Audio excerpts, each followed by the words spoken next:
Hello, aujourd'hui je me suis demandé si investir dans le bio ça pouvait payer. Donc en fait il y a un ETF qui a été créé il y a environ 1 an et demi et donc je viens de le passer en revue pour voir s'il était intéressant ou pas ou ce qu'il avait donné.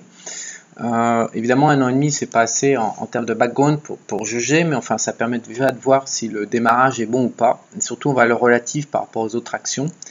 Donc cet ETF il investit dans les entreprises qui distribuent, qui produisent, qui vendent des produits organiques, que ce soit de l'alimentaire, des cosmétiques, des suppléments, du packaging. Donc toute entreprise qui est affiliée à la chaîne de la production organique, du bio, mais c'est pas seulement l'agroalimentaire. Donc le fonds c'est un ETF, il prend 0,50% de fees par an de gestion, donc il a un rendement de 0,84% sur les dividendes, donc le rendement est faible. Enfin on va voir les cours, ensuite le gain en capital. Et il s'est spécialisé en fait sur les mid-cap, les capitalisations entre 1 et 5 milliards de dollars. Il investit à l'échelle mondiale aussi, il faut le savoir, donc il est diversifié au niveau mondial. Et je pense que la demande des consommateurs au niveau du bio n'est pas géographique, il y en a dans tous les pays du monde.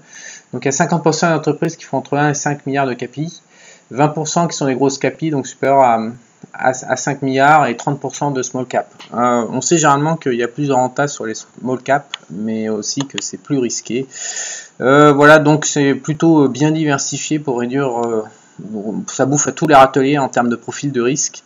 Au niveau des performances, je vous ai préparé un petit graphique. Il a été créé en juin 2016 ce fonds, et donc depuis juin 2016, le SP500, l'indice des actions américaines, a fait 26% de gains, ce qui est une grosse année. Une grosse année sur 18 mois, 26% de gains en 18 mois hors dividende, c'est vraiment de la grosse perf.